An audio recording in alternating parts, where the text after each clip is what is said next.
तो सबसे पहले आप लोग इस चैनल के सब्सक्राइब कर लें, काहे कि यहाँ डेली फ्री सॉन्ग आवेला।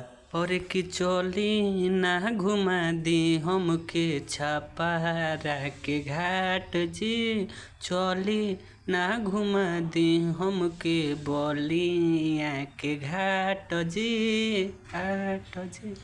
नमस्ते प्रणाम, एक बार फिर से राइटर ऑफिशियल चैनल में आप सभी का स्वागत बा। आज बहुत ही हिट सॉन्ग लेके आयल बाटी धड़कन धनंजय जी के ट्रैक पर कि बलमा कदर ना जाने वाली रे उमरिया पर। ए पर बहुत ही हिट सॉन्ग लेके आयल बाटी। हमके आशा ना पूरा विश्वास बा आप लोगन के ज़रूर पसंद आई। ऐसन गाना ये पूरा जिला पे लिखल बा। आप जो ना भी जिला से बाटी आपके वो जिला से गा सके नहीं, पूरा जिला पे लिखल बा। बहुत ही हिट गाना बा। हमके आशा ना पूरा विश्वास बा आप लोगन के ज़रूर पसंद आई। तो चलिए बिना टाइम वेस्ट कर ले शुरू कर जा आज के वीडियो देखल जा कैसन बा। तो आए सुनल जा। हाँ, उससे पहले आपसे रिक्वेस्ट बा कि आप चैनल पर नया बाटी तो प्लीज़ हमारा चैनल के सब्सक्राइब कर ली, काहे कि ऐसी डेली फ्री वीडियो हमारा चैनल पर डेली आवाला। तो चलिए बिना टाइम वेस्ट के लिए शुरू कर आज के वीडियो।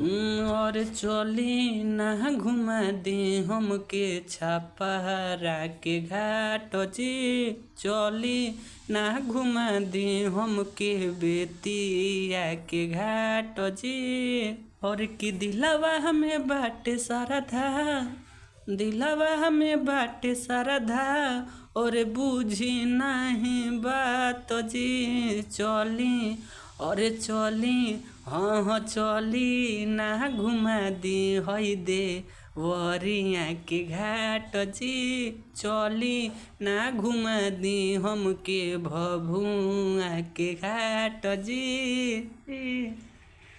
आप बहुत सारा जिला का नाम डाल सकते हैं कि चली ना घुमा दी हमके सासाराम के घाट जी, चली ना घुमा दी हमके गोरखपुर के घाट जी। जितना नाम चाहते हैं आप डाल सकते हैं। तो चलिए अंतरा की तरफ चलते हैं, अंतरा देखते हैं कैसा है। उससे पहले आपसे रिक्वेस्ट है, आप हमारे चैनल पर नए हैं तो प्लीज़ हमारे चैनल को सब्सक्राइब कर लीजिए, काहे कि ऐसा डेली फ्री सॉन्ग हमारे चैनल पे आता रहता है। तो प्लीज़ हमारे चैनल को सब्सक्राइब कर लीजिए। और जितने भी भाई हमसे पर्सनल सॉन्ग लिखवाना चाहते हैं, स्क्रीन पे आपको नंबर शो कर रहा होगा 8756090687, ये हमारा पर्सनल नंबर है। जो भी भाई हमसे गाना लिखवाना चाहते हैं, हम 200 रुपये के चार्ज पे हम लिख देंगे। तो बिना टाइम वेस्ट किए चलिए अंतरा सुनते हैं। जितना भी भाई चैनल पे नए हैं तो प्लीज़ चैनल को सब्सक्राइब करिए। हर कि नई हर में घूमत रही पटना राजधानिया, बड़ी निक लागत रहे गंगा जी के पनिया।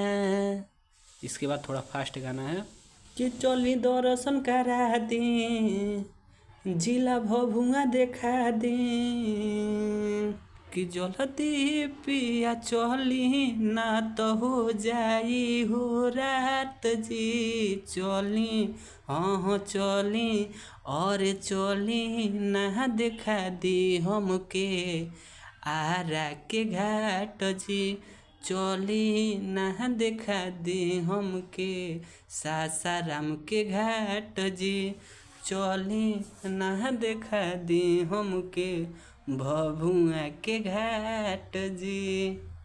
तो अंतरा आप लोगों को कैसा लगा प्लीज़ कमेंट करके ज़रूर बताइए। आपका छोटा भाई आपके लिए इतना मेहनत करता है तो प्लीज़ भाई आपका फ़र्ज़ बनता है कि आप वीडियो को लाइक करें और कमेंट करके ज़रूर बताएं कि अंतरा कैसा था, ये सॉन्ग कैसा है और मैं अगला वीडियो किस ट्रैक पे ले आऊँ। प्लीज़ कमेंट करके ज़रूर बताइएगा। आपका भाई का वादा है कि आपका गाना फरमाइश ज़रूर पूरा होगा।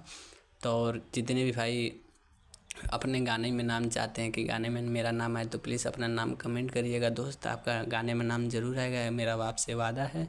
तो चलिए बिना टाइम वेस्ट किए शुरू करते लास्ट अंतरा देखते हैं कैसा है। और जितने भी भाई चैनल पर नए हैं तो प्लीज़ चैनल को सब्सक्राइब कर लें। चलिए सुना जाए। जय की राज देवे जय हैं माई के अरग जी, ताहरा तो तनिको नइखी बाटे हो फरक जी। इस पे थोड़ा फास्ट आएगा।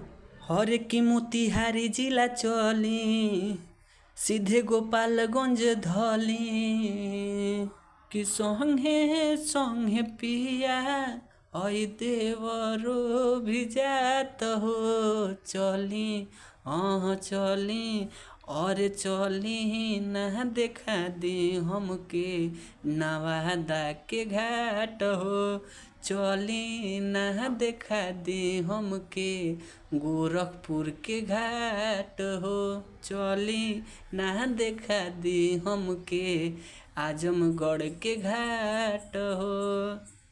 तो ये वीडियो आप लोगों के कैसन लागल प्लीज़ कमेंट करके ज़रूर बताएं। हमके आशा ना पूरा विश्वास बा आप ये वीडियो को प्यार दुलार देवें। तो चलिए मिलल जाए आपसे नेक्स्ट वीडियो में, तब तक के लिए धन्यवाद।